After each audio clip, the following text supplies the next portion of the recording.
Welcome back to DuckmanCycles and VW Garage. I'm your host, the Duckman. We're back today with the ATVW. Now, you guys have seen me working on this thing since May, and this week, unfortunately, I didn't get a tech video up to show a little progress on this thing, so that's what this video is going to be. Now, this week, I didn't do a whole lot of big, interesting anything on this. It's been a whole bunch of little things just to get this thing going, because tomorrow, that's right, tomorrow is going to be the huge Volkswagen car show that I've been preparing this thing for all year long. And I'm excited. I just can't wait. Every time I've taken this thing out someplace, people clamor around and people ask a million questions, all age groups, people from all different car subcultures, off-roaders, street kiddies, they all come on up and they want to see what the hell this thing is. They all want to know more about it, how it operates, what it's like to ride it, and then finally they want to see me ride it. Now, this Volkswagen show is going to be specifically the Volkswagen crowd. And of course, this being a Volkswagen, I think it's going to draw a much bigger crowd and keep people around it all day long. So I'm really excited for that. For this video, I'm going to show you what I've been doing all week long, so that way you guys know I haven't been screwing off. It's been a whole bunch of little updates that really aren't that interesting, but nonetheless, they need to be done and get this thing prepared, ready for the car show. Now, one of the things that you can see right off the bat is that there happens to be a spare tire on the front. Now, it's important that I have a spare because you actually lose a point when you're judged if you don't have a spare tire. Now, I could have just laid it on top of the thing or even laid it next to it and probably would have counted, but nonetheless, it's got a spare on the front now. I made a special bracket to mount it on there, and I mounted the ATV rack back up on the front to attach it to. And it's kind of clever how this all goes together because it's not just a rack, it's actually a flip-down front end. That's right, it gives me complete exposure to all the wiring harness and makes the battery quick and easy to change out, which is something that I said I needed to do because this thing doesn't need to have a full-time battery in it. It's gonna not be driven as much as, let's say, Ruby here in the background. You do see her door is open right now because why? Because the ATVW happens to be borrowing Ruby's battery. Anyways, more to come right after the intro, so don't forget to likey, comment, and subscribe. Pluck that dingle belly so you get updates every time I upload a video. And check out duckshit.net for all my different social media links. Thanks for watching, and we'll be back right after that intro.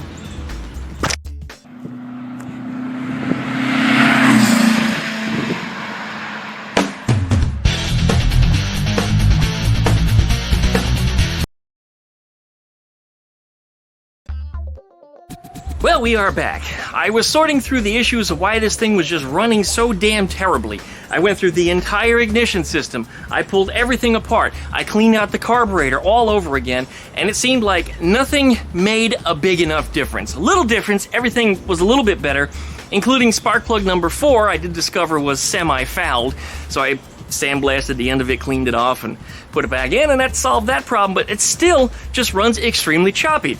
And what's funny is sometimes it'll run just fine, and this is why I couldn't wrap my head around it. Well, I finally figured it out, because one day while it was running shitty, it was really slow to start over, and I said, well, you know, that battery probably needs to be charged. I never hooked up the charging system to it, so while it was running, I hooked up the charging system, and all of a sudden it stopped running like shit. I disconnected it, and it ran okay for about another 20 or 30 seconds and started to run like shit again. I hooked up the battery charger, and sure enough, it started running just fine. So apparently it was a low voltage situation, not something I've ever experienced before, and that meant it was time to install the regulator on here and get the charging circuit set up. I made it real simple. I just attached it right to the back of the air shroud and ran the wires into it that were necessary. I don't have an idiot light hooked up to it, although I probably could attach to the one up here on the dashboard, but I'm not going to deal with that at the moment. Really, the idiot light is just in case your not just your charging system goes out, but if your fan belt falls off. But I think I would know because everything's exposed and you can actually hear that fan running, and when that fan stops running, the engine gets a lot quieter. It's kind of a surprise how much quieter it gets, but it does get quieter. In addition to that, I went around and I adjusted all the controls. I made sure the throttle moves smoothly again. I checked the brakes, make sure everything is good on there, and I went through the clutch system, and the clutch was a little finicky. It seemed like when it was adjusted, it would either not release completely or would not, engage completely.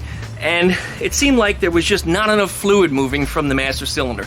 Now, what was on there was a 14mm master cylinder, which is from a Hayabusa, and I since removed that, and put on a part on there from a Ducati. And I put a right side brake master cylinder on the left-hand side of the clutch. The funny thing about this particular Ducati part is it was actually reversible. So it allowed me to put a 19mm on that side. And that 19mm made all the difference in the world, because now I could find the happiest median between engage and disengage of the clutch by pulling that thing. And it seems to work pretty good. I do think that a new problem has popped up. It's in relation to the vacuum servo that's on there. Because the vacuum servo, it seems like when you start to squeeze it, it pushes back on your hand. You squeeze it, pushes back on your hand. I don't understand quite what's going on with that. It's not making it easier like it's supposed to. I don't know if it's defective, or maybe if it has a little vacuum leak in there somewhere. But it's something I'm going to have to take apart and figure out. Does it stop me from riding it? No, it's just one of those things that you got to get used to it to make sure that it operates correctly. So I'll get past that. That's not a big deal. So I went through the entire frame and I organized the cables, the fuel line, all the wiring. I put everything in a split loom, which actually I had done before, but I added more wiring to it. So I made sure everything was all isolated, separated, and wasn't going to ground out against the sharp edges on the frame. Kind of an important thing, because you don't want to have a problem, you know, with the wires getting cut on the frame and the fuel line getting cut on the frame, because it's bad to have leaking fuel and sparks in the same place at the same time. I don't think I need to say any more about that. Crash is here helping me as always. Right, Crash? Well, I put the racks on here that you can see because I also needed to carry a tool kit. I needed to carry a first aid kit. I needed to carry a fire extinguisher and a jack, and a few other accessories that are for safety equipment. Every one of those pieces counts for a point when you're judged at this show. And I didn't want to not have them, because it can make all the difference in the world as to whether or not I place for a trophy.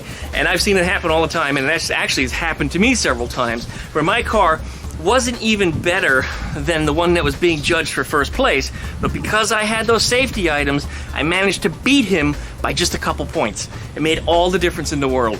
So you got to get those safety items, guys, if you're going to be at one of our car shows. And if you're interested in our car show, as always, rarevw.com. Hit up that. You'll find out the details, and you can join the show probably for 2022 in the next coming month or so when I turn the pre-registrations back on. Of course, I do operate the entire website and all the judging system and everything that goes through that, the registration system, the entire store. All that was stuff that I built through my company. And I'm going to toot my own horn, but I have to advertise for myself too, you guys. I got to eat. I got ducks to feed. Boomer's over there on that side. There he is. Right, Boom? I got to take care of them just the same. Anyways, I went through everything on this, as I said. I made sure all the tires are all aired up. I make sure the engine has proper oil. It's got a full tank of gas. Everything on this is ready to go to the car show as you see it. I'm excited, really excited, and it's going to be a good time, as always. If you're in the Pensacola Bay Area and you'd like to meet me, or you'd like to see the ATVW, hit up Flags Speedway tomorrow, which would be the 16th of October 2021. And you'll see me there sometime during the day. Show starts, I think gates open up at like 8 o'clock, and the show usually wraps up by 3:30, no later than 4. All depends on how fast people get their judging turned in. Anyways, licky, likey, comment, and subscribe. Pluck that dingle belly so you get updates every time I upload a video.